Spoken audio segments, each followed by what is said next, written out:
for me. Run through the land, you run through my soul. Bring me wisdom and peace. Run through all ages and all of life's stages. You bring me around to find my release.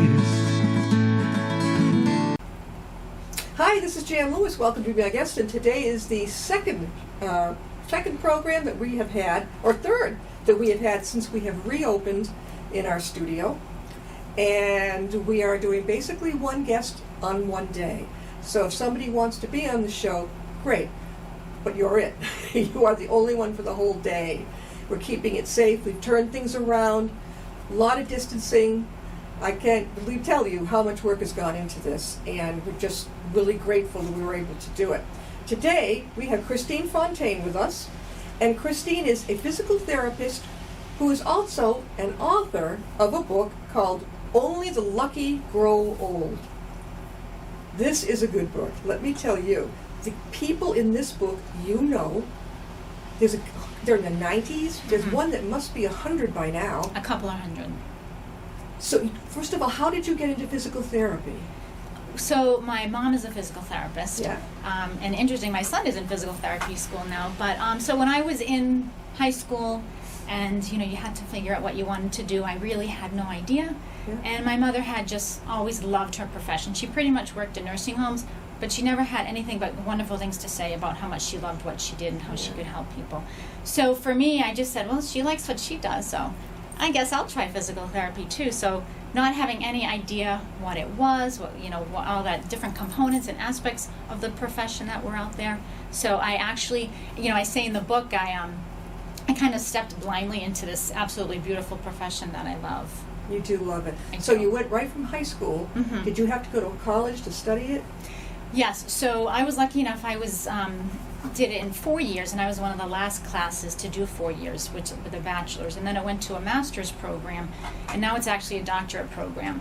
Wow. So any physical therapist who's graduated in the last, I'm not sure how long, it's you come out with as a doctor of physical therapy. So it's a much longer program, 6 to 7 years now for the kids coming It's out. almost like studying to be an MD. Yes, pretty much. It's like I said, my son is in his last year of his physical therapy program, and to watch him go through, I can't believe that I did even half of the things or knew half of the stuff that he has to, but it's extremely, extremely tiring, enduring. I mean, you have to really want to be in love. I know. Your son must be in the same age group as mine. He's a millennial in his 20s? 25. 28. Oh, okay, I have a 27 too. Yeah. Oh, you 26. have two, right? Oh, two Three. millennials? I have three Three? boys. Yes. That's like And parents. that's a whole other talk show in itself. Well, yeah, it's like our parents in their generation have 3 or 4 boomers. Oh, Right. Right. But my father got a kick out of it. All right, Yeah. now she says, aging is a privilege denied to many. When you look at an older adult, what do you see? Have you ever stopped to think they were once young? What tales could they tell? And what were their triumphs and tragedies? And she says, to be graced with the good fortune of growing old is something I think many of us take for granted. You have been a physical therapist for over 32 years? Yes. What were you, 10? No, 32 years. It's hard to believe. That is Yeah. amazing. Yeah. Now, when you left high school, you went and you Mhm. graduated. When you first went out on your real job, Yes. were you nervous? I was, because as a new grad, you really, you do clinicals. Yeah. So you have generally anywhere from 2 to generally 3, 8 to 10 to 12-week clinicals. So you get a pretty good idea, and they throw you into, you might have one in a hospital or like a short-term rehab facility. And you always have an outpatient orthopedic one. Yeah. So I chose outpatient orthopedics, and that's all I've done for my 32 years, because I love being able to help Yeah. pretty much almost anyone with any kind of ache or pain that they have, and it's In case allowed me to anybody help. wanted to come to you, where would they go, Kristen? So I work for Harrington Hospital in Webster. Okay, Harrington. Yeah, I heard of that. Yes, one. Yeah. but most towns, or every couple towns, have either an outpatient facility, a lot of privately owned clinics. If there's hospitals around, they always have usually a hospital outpatient-based physical therapy clinic as well. And you would just have to get a referral from your doctor, because that's one of the things I tell people is You don't need to see a specialist. It doesn't have to come from somebody with a specialty title, but just you could say to your primary doctor, I want to go to physical therapy. Right. I've never had a problem getting an okay. Yeah. Well, one of the things I find, and I actually am going to be talking to a group of doctors in town where I live, is that we find when a lot of patients go to their doctor and they have, my shoulder hurts or my knee hurts or my back hurts, they either get a prescription or they say, prescription and give it some time, and then they go back to the, we don't see the people that do well, but for people that their problems kind of perpetuate, we see them, well, I've had it for 9 months or a year or 5 years. And, we ask, has the doctor ever referred you to therapy? No, I've never been referred. So I would love to get out the message that, people can ask their doctor for a referral to physical therapy, because a lot of times, unfortunately, the primary doctors don't think of us immediately. I did a podcast for Harrington, too, and I kind of put that same thing in there, like we would love to see patients sooner. Right. And I think patients would love that as well, because a lot of them don't want to take medications. What inspired you to make this? Now, there are a lot of senior citizens in here. Yes. Only the lucky grow old. Reflections on life from those over 90. What made you want to do this? So, I've worked with a lot of older adults over the years, and I just truly enjoy their company. I enjoy their stories, and I enjoy laughing with them, and I just, when you think of all they have been through over their decades, and how simple life was when they were growing up, and how different it was from kids from today, it's like two different worlds. So I kind of, one day had a little voice in my head that said, hey, it would be really neat if somebody wrote some of these stories were in a book. And then, I knew it would be time consuming, and, what do I know about writing a book? So you just kind of ignore that little voice, and then it comes back again.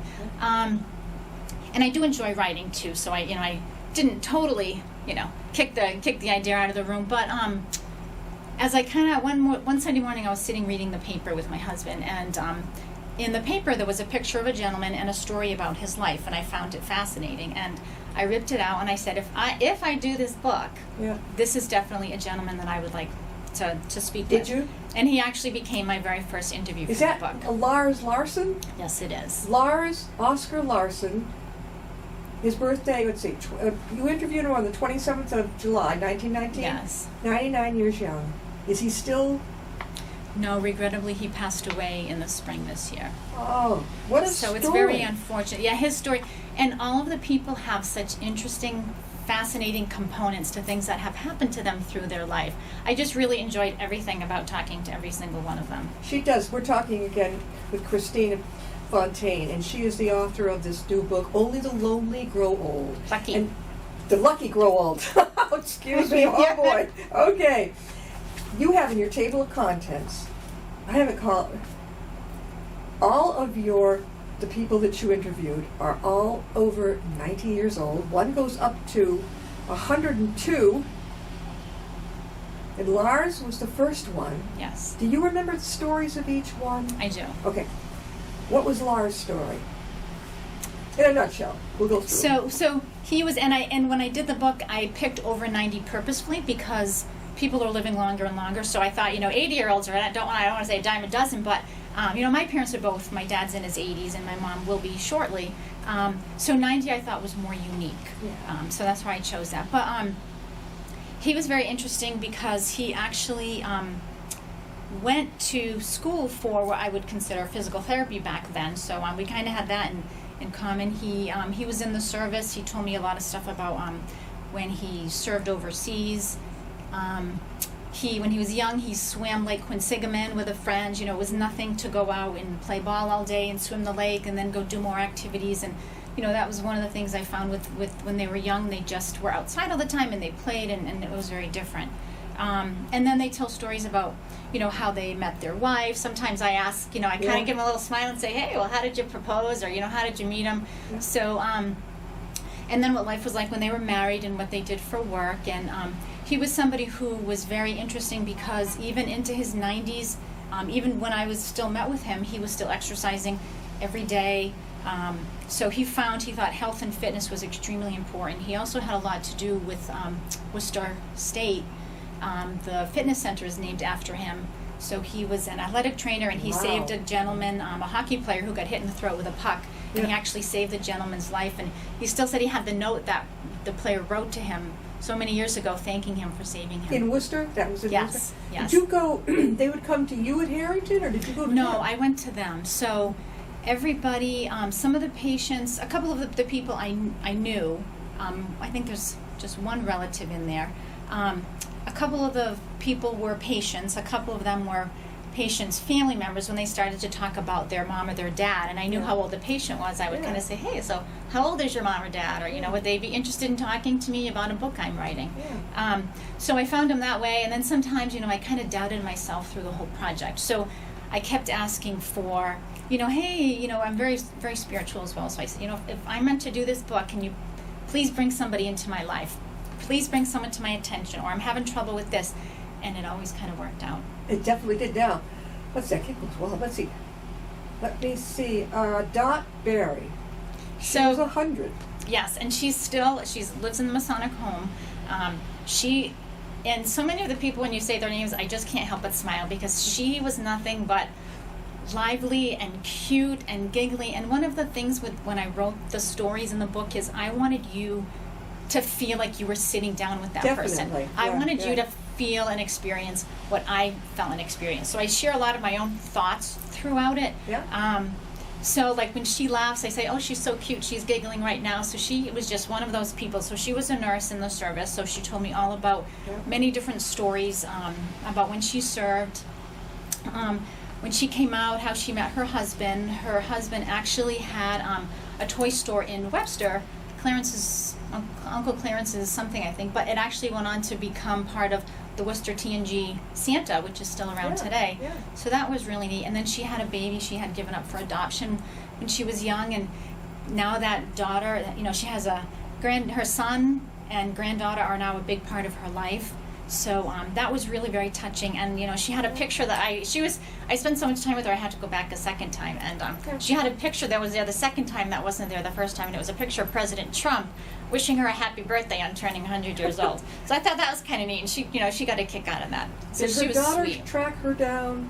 Did Or they- her son. Okay. A niece, I think, was, knew that she had given up a baby and had gotten in touch with some registry or had looked into and found somebody who kind of matched the description, about the same age, born about the same time, same place. So she reached out Yeah. and kind of connected them. Henry Gull. Yes, yes. Yeah. So he was one that, as I was sitting in church one night, and in the beginning of everybody's story, I tell you how they came to be in the Yeah, book, in my yeah. life. So he was somebody, I was sitting in church and, doubting myself again, and I said, okay, God, if I'm going to do this, can you please bring somebody else into my life? And then, Mass ends and Father's like, hey, we're going to have somebody in church with us who's 102. It's his birthday today, so we're going to have him stand up, and we all applauded. So I said thank you, and I went over to him and said, hi, would you like to be interviewed in the book? And he was with his daughter, and he was great. And you get pictures of everybody. I do. I didn't at first because I wasn't sure I wanted to do that. But then I talked to one of my friends, helped me through the beginning part of the book, and we both agreed that it would be really nice to connect a name with a face. Let me tell you, that definitely picks it up. Yeah. I like it because as you're reading along, you picture this fellow. Yes. The way they are now, yes, but maybe the way they were before. Right. Now, John Stefanik, he sounds familiar. Was he from Whitensville or? No, he was from Webster. Yeah. It's funny because in his story, I asked him where you were born, and he was actually born like a mile and a half from where we were sitting in his house for the interview. Yeah. So he was a pro baseball player at one time as well, and it's funny because I graduated one of his sons and his daughter. One of his daughters graduated high school a year ahead of me. Yeah. So I knew some in the family, but he used to walk, a lot. He owned a bar in town. He used to be a professional ball player. So his stories, and how he met his wife, and he was just such a lovely gentleman to sit and spend time with. He unfortunately passed away this year as well. Yeah. So I'm so thankful that I got to meet him. And it was nice because his family reached out to me and said, I want the family members to know that I represented their family member accurately. Yeah. And it was so nice. They reached out and they said, you nailed it. You got him exactly. Did That's you give who he copies is. of your book to all the families? I did. Oh, yeah. what a treasure that is. Yeah, if the person had passed away, I gave it to the family member. Otherwise, I presented it to them. Oh, So it was that's- unfortunate because Dot, in where she lives, I wasn't able to visit, so I mailed it to her and talked to her on the phone. And she was such a treasure. She made me smile just as much on the phone. So I never got to see her again, unfortunately. We're talking with Kristine Fontaine, and she is not just a physical therapist, she is now an author of a really cool book, Only the Lucky Grow Old. Where can they get your book, Kristine? So it is available on Amazon, and it's also available at the Book Lovers Gourmet in Webster, Mass. Yeah, I've been up there. Deb Horan does a wonderful job. She She's the owner does. of that store. Yeah. And she has managed to keep it rolling during this virus situation. Yes. I've sent many of my authors up there. She sent a couple of them that she knows to me. It's a way, if you ever want to get up to Webster, they moved just a little bit up the street. Yes. And is it like, as I was coming in down 16, she used to be on the right. She's closer It's on the... before, yes, and it's a bigger store. I actually had a signing there probably about a month and a half ago or so. I think it was the first signing that she had once she was open. And yeah, the store is bigger. It's beautiful. She has so many nice items and books and trinkets and knickknacks if you're looking for something special for somebody. So yeah, I would definitely recommend that. We've noticed too, I read, I'm not maudlin, but I read the obituaries in Sunday papers. Yeah. My grandfather used to do that. He would say, Yeah. well, if I'm not there, I can go on another day. But Yeah. he lived to 94. Yeah, oh, that's pretty good. Oh, yeah. But you noticed, you're so correct that the age is now 100. If you look, there are more who are 90 and over Yes. than there are maybe in their 70s. Yes. Then what's disheartening, though, is when I see, and I don't understand, my generation going down, the boomers to the Xers, they're popping up as not making. I Yeah. don't get that at all. I don't know if, cancer, claims more Yeah. lives. And I don't know if it's because of, there's all kinds of theories with the air and the food and additives, and that there's just more artificial things enter the system. I mean, back then my grandmother cooked in fat, which was natural. I mean, this is Yeah. kind of disgusting, but natural. I mean, they didn't have all the bagged snacks and chips. It was just, so perhaps that's a component. Maybe they didn't our generation, whatever, Yeah. didn't take as good care of. I know that a lot of I get kidded about the hippie generation, Yeah. right? And well, you can tell. Probably a lot of them experimented with some of the drugs Yes. and some of the, all that Yeah. stuff. I could see where that might have been a real kickoff into something bad going down. Right. But if you read the obituary, at the end of most obituaries, it will say, in lieu of flowers, Mhm. please donate. Very often they'll tell you what the Yes. person died of. Yes. I know. Yeah. Now, again, who's Lucille Champagne, 94 years old? Who's she? So she was nice. She was as a assisted living facility in town that I work with. What is assisted living? So assisted living is you have your own apartment, so to Yeah. speak, that has all, a little kitchen and a bathroom and a living room and a bedroom, but it's in a facility where it's staffed with aides and nurses, so people that can medically check on you, take care of you if you need medications. So it's a nice step off from you're not safe or cannot be in your own home anymore. And you don't want to go into a nursing home per se. Yeah. So it's a nice place like that. A lot of people have trouble. My not my sister-in-law's father-in-law, who's in the book. I keep trying to talk him into going to an assisted living. It would be perfect for him because his wife passed away several years ago, and he's such a great guy. But he's lonely. He used to like to go to the senior centers, but they're closed. Yeah. So I said, this is a place like Lucille. One of the women, I don't know if it was Lucille, but I interviewed 3 from the assisted living facility. Said they had like a pub time and they have activities. I actually gave a falls prevention talk in that same building one year.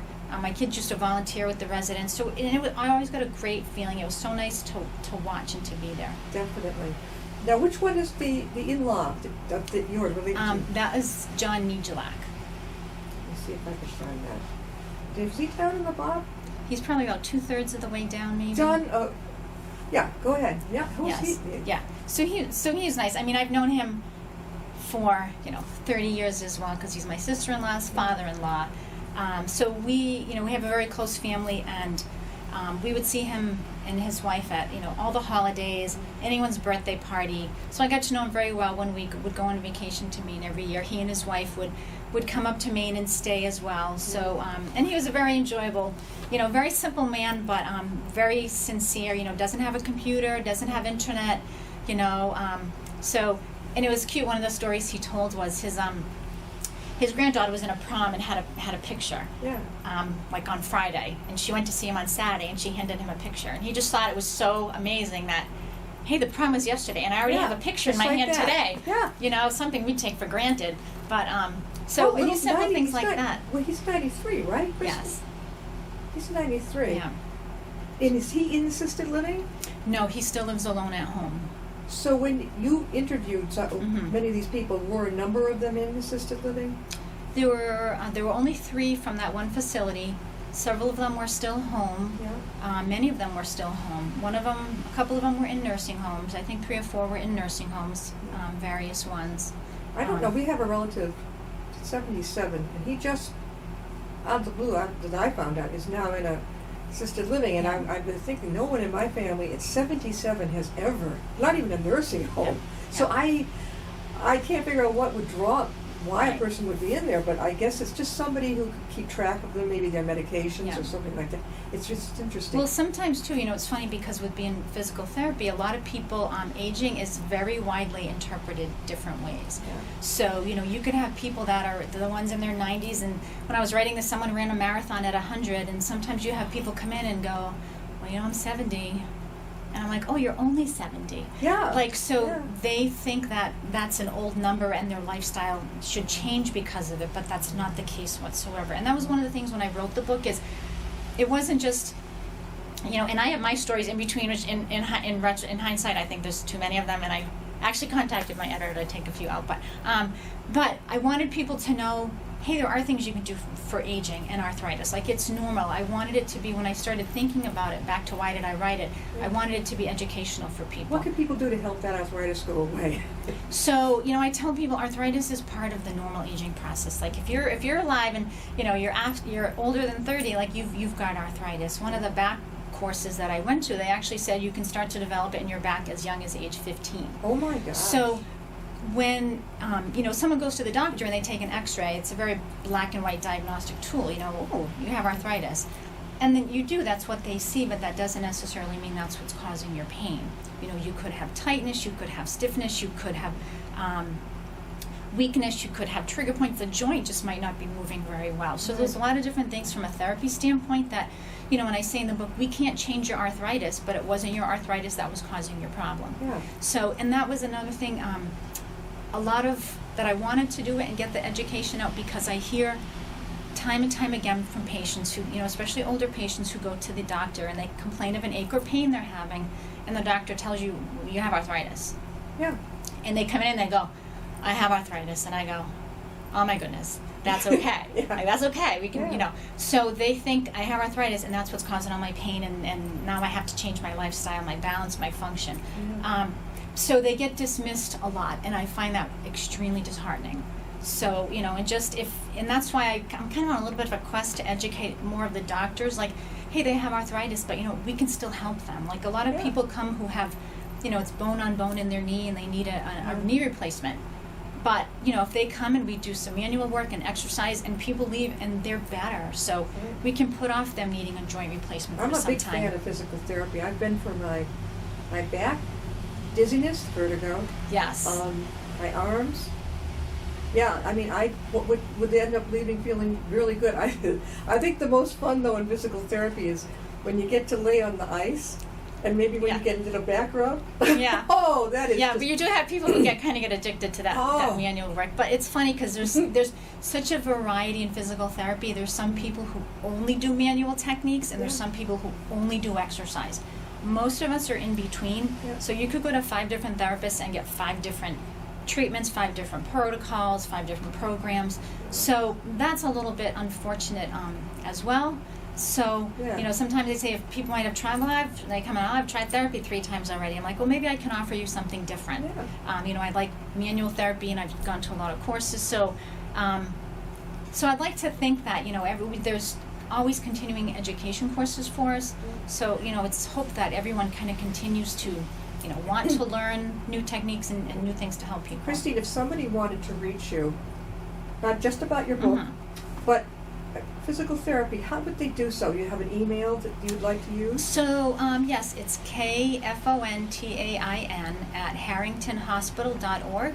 So that is my work email. I also have a Facebook site that's on the book. So if you go on Facebook, Kristine Fontaine author, I'm on there. So you can certainly contact me, messenger me on there. I would, I really love to hear from people. I really love to help people.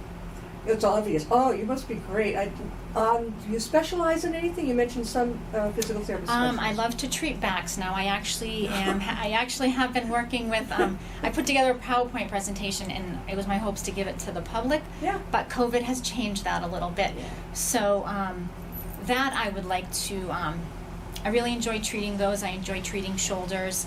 A lot of times people are not easy anymore to treat. It's not just a knee, just an ankle. They're very, very difficult. So sometimes the more puzzling it is, the more it's got my attention that I'm kind of destined to try and figure out what's going on. And we can't help everybody every single time, which is unfortunate. But coming to the end, we've been talking with Kristine Fontaine, and she is, besides being a physical therapist, the author of Only the Lucky Grow Old. Reflections on life from those over 90, and the interviews in here are absolutely amazing. And you can not only get a copy downstairs in the Upton Library, but you can also go to Amazon, right? Yes. Do you have an individual site where people can go and look at your book? I don't. I mean, it's kind of one of those things that, that was tossed around in the beginning, and I didn't write the book to be a best-selling author. Sure. I wrote it as kind of part of a personal journey for me, and it was a project that I loved. So I kind of, I had mentioned before, it's, however far this book was meant to go, and for me to go with it, I welcome that. If it was just meant to be a project personally for my own growth, and that's all that happens with it, then I'm okay with that as well. You can combine that. I mean, I was telling with Kristen that senior centers, and I'm even thinking assisted living, so many people would love to have their hands on this book. Well, the other thing that I find, and I put it in the back in the epilogue that I would like to add really quickly is, my dad has been going through some health issues this past year, and so I got an up-close look at when somebody has an aging family member who goes to the doctor and they're not doing so well. And I have to say, people need to go with their family members. Yeah. COVID has made it really tricky and extremely unfortunate.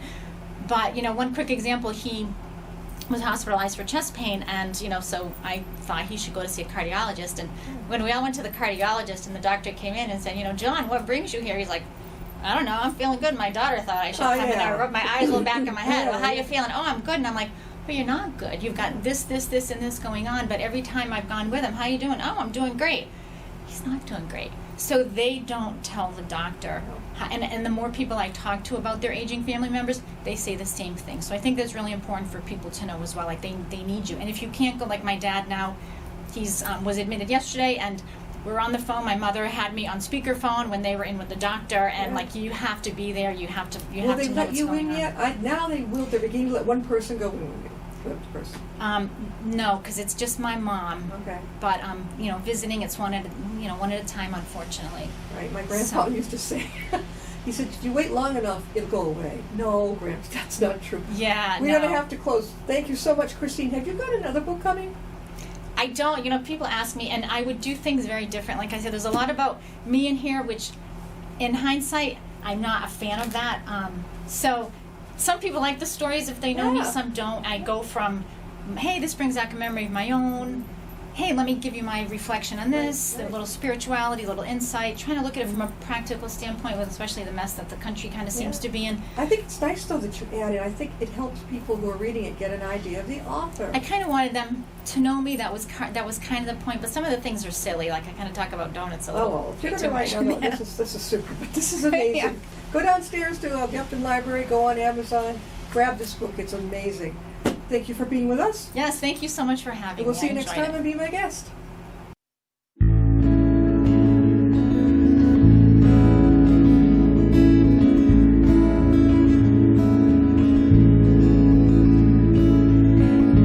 Riding on a shooting star, heading out toward a dream. Tomorrow's even closer than it seems.